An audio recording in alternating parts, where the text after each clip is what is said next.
हम बचपन से ये सुनते आए हैं कि हमारा देश सोने की चिड़िया हुआ करता था, लेकिन हमें आज तक यह मालूम नहीं कि भारत को सोने की चिड़िया किसने बनाया और फिर हमारे देश का इतना बुरा हाल कैसे हुआ।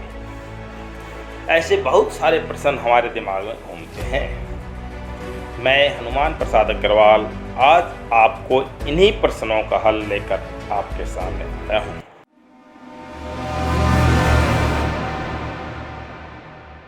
भारतीय इतिहास के पन्ने को पलटकर देखा जाए तो इसमें एक ऐसे दौर का जिक्र आता है जब भारत पूरी तरह दुनिया में विश्व गुरु के तौर पर अपनी एक अलग पहचान रखता था और पूरा विश्व भारत को सोने की चिड़िया के नाम से पहचानता था।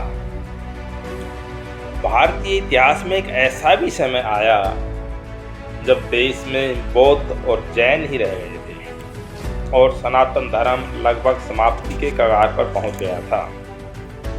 तब सनातन धर्म को बचाने के लिए लगभग 2100 वर्ष पूर्व उज्जैन के चक्रवर्ती सम्राट राजा वीर विक्रमादित्य सामने आए और सनातन धर्म की रक्षा की। सूर्य के समान पराक्रमी राजा वीर विक्रमादित्य को उनके ज्ञान, धर्म, न्याय, वीरता और उदारता के लिए जाना जाता था। उन्होंने रामायण और महाभारत जैसे ग्रंथों की फिर से खोज कर उन्हें स्थापित किया। उनके साथ ही उन्होंने अयोध्या में 84 खंभों पर भगवान श्री राम का भव्य मंदिर का निर्माण उस समय करवाया, जो उस समय बहुत ही वैभवशाली मंदिर हुआ करता था, जो आज भी अयोध्या में खंडर के रूप में विद्यमान है और जिसको अब दोबारा से निर्माण शुरू किया जा रहा है। राजा वीर विक्रमादित्य के काल को भगवान राम के बाद सबसे अच्छा काल कहा गया है। वह काल भारत के इतिहास में स्वर्णिम काल था। उस दौरान भारत का विदेशी व्यापार बहुत ही संपन्न था और भारत से बहुत सारी चीज़ें विदेशों को निर्यात की जाती थी। भारत से कपड़े, मसाले, कपास, हीरे, जवाहरात आदि का निर्यात किया जाता था और बदले में विदेशी व्यापारी भारत में सोना लेकर आते थे और पूरे देश में उस समय सोने का अकूट भंडार था। उस समय राजा विक्रमादित्य ने भारत में सोने के सिक्के का चलन प्रारंभ किया था, जो कि पूरी दुनिया में केवल भारत में था। उस समय भारत दुनिया का सबसे संपन्न राष्ट्र हुआ करता था। इसी कारण राजा विक्रमादित्य ने भारत को सोने की चिड़िया का खिताब दिया। तभी से भारत को सोने की चिड़िया कहा जाने लगा और पूरी दुनिया में भारत सोने की चिड़िया के नाम से मशहूर हुआ। मुगलों के शासन से पहले सन 1000 तक भारत दुनिया की सबसे बड़ी अर्थव्यवस्था थी। 1000 वर्षों के मुगल और अन्य आक्रमणकारियों के शासन के बाद भी विश्व की जीडीपी में भारत की अर्थव्यवस्था का योगदान 25% था, जो सबसे अधिक था। सन 1600 के आसपास भारत की प्रति व्यक्ति जीडीपी $1305 थी, जो कि दुनिया में सबसे अधिक थी। उसी समय ब्रिटेन की प्रति व्यक्ति जीडीपी $1137, अमेरिका की $897 और चीन की प्रति व्यक्ति जीडीपी $940 थी। सन 1001 में महमूद गजनी ने पेशावर के युद्ध में हिंदू शाही राजवंश के शासक जयपाल को हराया था। इस युद्ध में गजनी ने किले से 4 लाख सोने के सिक्के लूटे और उस प्रत्येक सिक्के का वजन 120 ग्राम था और राजा जयपाल को छोड़ने के लिए भी 4.5 लाख सोने के सिक्के लिए थे। इस प्रकार आज के समय के हिसाब से लगभग $1 अरब की लूट सिर्फ राजा जयपाल की यहाँ से की थी, जबकि उस समय भारत में जयपाल जैसे बहुत से धनी राजा थे।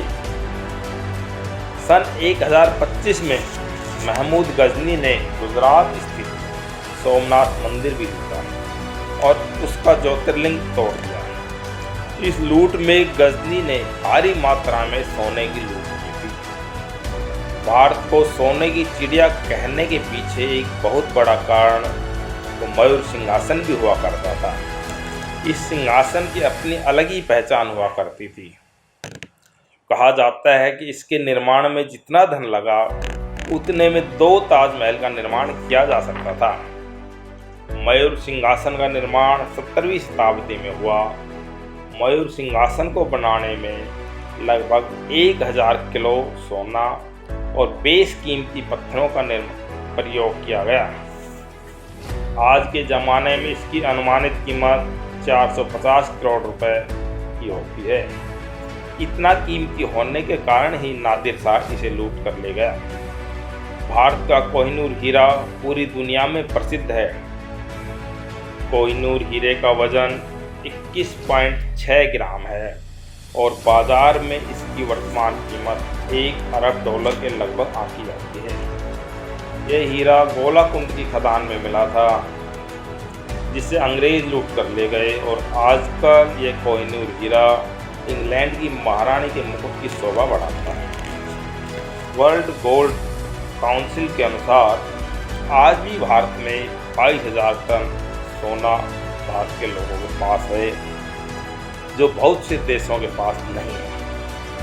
1947 में भारत की आज़ादी के बाद भी देश की किस्मत ऐसे लोगों के हाथों में चली गई जो अपने आप को अंग्रेज मानते थे और जो भारत के आक्रमणकारियों का ही गुणगान करने में लगे रहे और भारत का गौरवशाली इतिहास लोगों के सामने पेश नहीं कर पाए। और देश के अंदर आज भी इतने गद्दार हैं कि देश की आज़ादी अभी भी अधूरी लगती है। लेकिन 2014 में जो सरकार देश में बनी वह पूर्णतः देशभक्त और भारतीय संस्कृति और गौरव को आगे बढ़ाने वाली है। भारतीय अर्थव्यवस्था आज बहुत ही बुरे दौर से बाहर निकल चुकी है और अब दोबारा देश सोने की चिड़िया बनेगा, ऐसा हमें विश्वास है। और इस दिशा में संपूर्ण भारतीय समाज, भारत का प्रत्येक नागरिक और सरकार पूरी मेहनत और लगन के साथ अपना कार्य पूरी ईमानदारी के साथ कर रहे हैं। जल्दी ही भारत विश्व गुरु का किताब भी हासिल करेगा। मैंने जो तथ्य आपके सामने पेश किए हैं, अगर आपको अच्छे लगे तो मेरी इस वीडियो को ज़्यादा से ज़्यादा शेयर कीजिए ताकि आने वाली पीढ़ी को अपने गौरवशाली इतिहास को जानने का मौका मिले और अपने इतिहास के ऊपर गर्व कर सके। और मेरे इस वीडियो को लाइक भी कीजिए और ज़्यादा से ज़्यादा कमेंट कीजिए।